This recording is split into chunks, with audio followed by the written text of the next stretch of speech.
Hey, it's Kylie of Kylie M Interiors, online paint color expert. Today we're taking a look at Benjamin Moore Edgecomb Gray. As you can see, Edgecomb Gray is a neutral paint color, but not all neutrals are created equal. Edgecomb Gray parks itself in between the gray world, which is traditionally a bit cooler, and the beige world, which is warmer. Now, if you were to put a real classification on Edgecomb Gray, you could call it kind of a greige-taupe. The thing is, greige paint colors cater to a green undertone, think greige green, whereas taupe paint colors lean into violet or violet pink.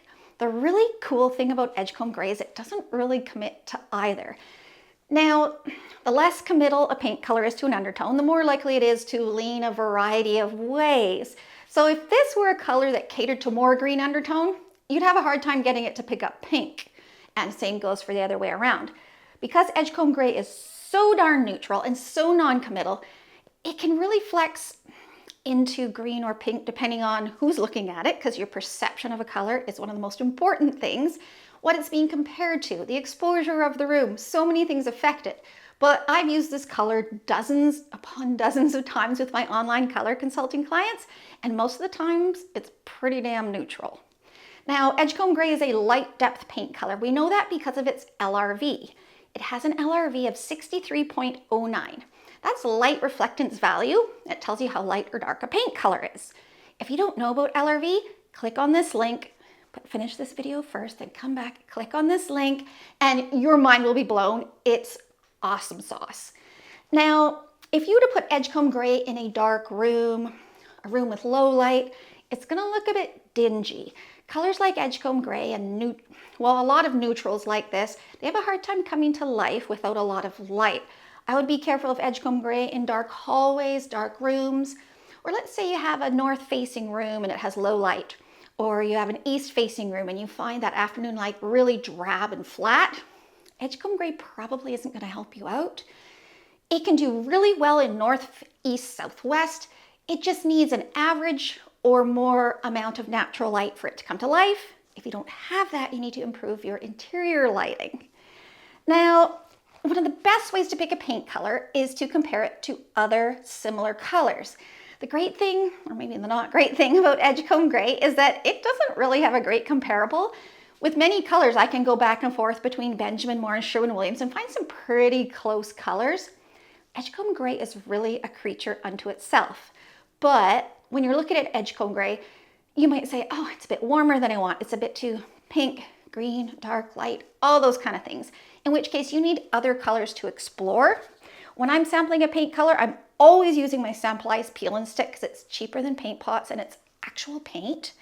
And I can compare easily. I usually grab 4 or 6 similar colors, and sometimes I come out with the color I didn't think I was going to come out with, and I actually don't like my original choice. So let's see what we've got here. Sherwin-Williams Agreeable Gray. So you can see when I do my online consulting, in my questionnaire, I'll say like, hey, are there any colors you've been looking at that have caught your eye? And a lot of times it's Edgecomb Gray, Accessible Beige, Agreeable Gray. So I wanted to show you the difference between Edgecomb Gray and Agreeable Gray.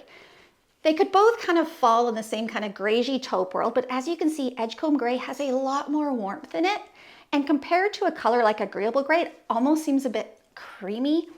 I love the warmth of it. It's a great thing if you have a south-facing room.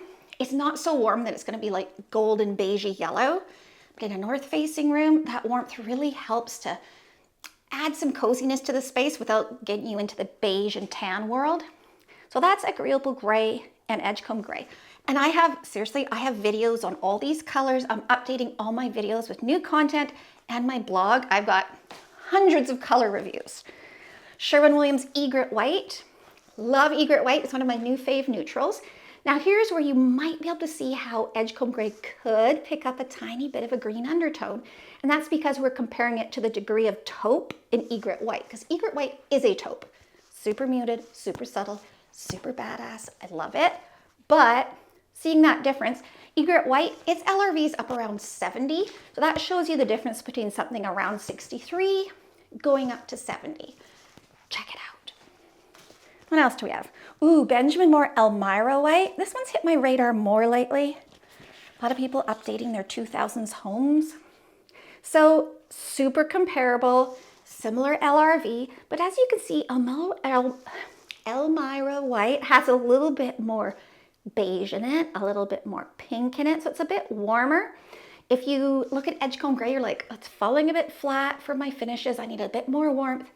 If I could say it straight, Elmira White is wicked pretty. Benjamin Moore, ooh, let's do this. Benjamin Moore Cedar Key. These are super comparable. So what do we got here? We've got Elmira White here, Cedar Key here, Edgecomb Gray. So Cedar Key is also that little bit more beige, has a little bit more pinky taupe in it compared to Edgecomb Gray. And it might help you see how Edgecomb Gray could maybe look a tiny bit green, but seriously, it rarely does. But you got to sample carefully. So there's some nice comparisons there. These are samples I would definitely order. If you're considering Edgecomb Gray, I would also consider Cedar Key, Elmira White. What else do we have? In one hot minute, we're going to be looking at the best white trim colors, and I even have some wood samples to compare so you can see which wood tones really look good with Edgecomb Gray. Benjamin Moore Wind's Breath. So you can see Wind's Breath lifts us lighter, so we're up, I bet you we're the early 70s LRV, maybe 70. A little bit more creamy. And when you compare the two, Edgecomb Gray might look a tiny bit pink compared to Wind's Breath. So that just shows how it depends on what you're comparing these colors to and your perception. Edgecomb Gray is really pretty darn neutral. Sure, okay, these two are as close as you're going to get to a match to Edgecomb Gray.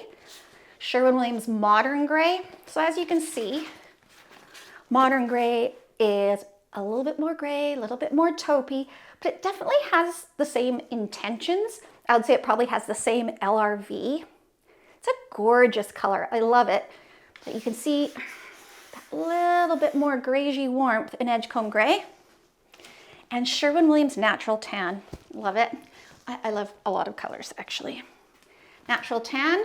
So in comparison, now Edgecomb Gray drops back as being the slightly grayer option compared to Natural Tan. That's another really great choice for comparing. And those were as close as Sherwin-Williams has. Now let's look at white trims. You might be painting your cabinets white, you might be painting your trims white, or you might have an existing white and you want to know if Edgecomb Gray coordinates. I'm going to whip through these fast just so you can make your notes. Sherwin-Williams Alabaster. Barely passable. Alabaster's a little bit creamy yellow for Edgecomb Gray. I wouldn't, if you have Alabaster, it's like touch and go, but I wouldn't choose it if you're starting from scratch. Sherwin-Williams Extra White. Looks great with Edgecomb Gray, maybe a little bit stark. I won't say it's mad love. Benjamin Moore Cloud White. That's pretty. I like it better than Sherwin-Williams Alabaster because Cloud White is a brighter warm white. Still not my fave though. You can do it, like if you have Cloud White trim, Edgecomb Gray would be pretty. I might darken Edgecomb Gray by 25% though. Oh, woof. Okay, Sherwin-Williams Antique White. A lot of you might have cream trim. I use Sherwin-Williams Antique White as my base because it's so similar to many of the cream cabinets and trims from the early 2000s. Similar to, like let's say Sherwin-Williams Navajo White, Benjamin Moore Navajo White, just those creams that popped up a lot in the 2000s. It's just a hot mess. Look at Edgecomb Gray, looks pinky in comparison to cream trim or cabinets. It's a hard no, sadly. I know, I probably just broke your heart. White Dove, oh, good. White Dove and Edgecomb Gray, super happy together. Love that combo. That's a winner, chicken dinner. Benjamin Moore Chantilly Lace, super pretty. I don't dislike it, but if I'm starting from scratch, I lean into the softness of White Dove over the clean look of Chantilly, but both are doable. Look how fast I can talk. Simply White should be super pretty. Oh yeah, gorgeous, right? See how it makes Chantilly Lace look that little bit cooler? And how Simply White sits quite pretty with Edgecomb Gray. And lastly, my other fave white alongside Benjamin Moore White Dove, Sherwin-Williams Pure White. Solid. Now we are going to move along to woods. And then we'll be doing another video where I talk about the best paint colors to coordinate with Edgecomb Gray. So you can make a accent palette, pick colors for adjoining rooms. We're going to have some fun with it. So let's say you have dark wood trim, dark wood floors or cabinets, beautiful with Edgecomb Gray. Again, I'm just flying through these. I don't want to keep you guys here all day. This is more of a red toned oak. There's some orange in there. Beautiful with Edgecomb Gray. I have no problem with that. Now we pick up more orange and pink. I won't say it's bad, but this is where I'd go, ooh, there's a bit more orange and pink in there. Maybe I'm gonna look at Elmira White, Cedar Key, colors that lean that little bit more beige. I'm not gonna say it's bad, it's just not my fave. Red toned wood, again, there's nothing wrong with that. I would just sample other slightly more pinky taupe colors just to see how that looks. Ooh, a nice traditional oak. A lot of those cabinets from the 80s and 90s, which a lot of them I do love, by the way. Oak cabinets, gorgeous with Edgecomb Gray. I have no problem with that. A little more of a modern oak. We see this color coming up on floors, cabinets. A lot of times it's lighter than this. Things are transitioning that bit warmer, but generally it's a win. I love it. Oh yeah, we did one dark one. Here's another dark one, a little bit of a violet undertone. It's okay, I don't mind it. With that, I might actually go back to Sherwin-Williams Modern Gray. These really show you why it's so important to sample a range of similar colors. 4 to 6 options makes your life so much easier. You can compare, sample, have some fun with it.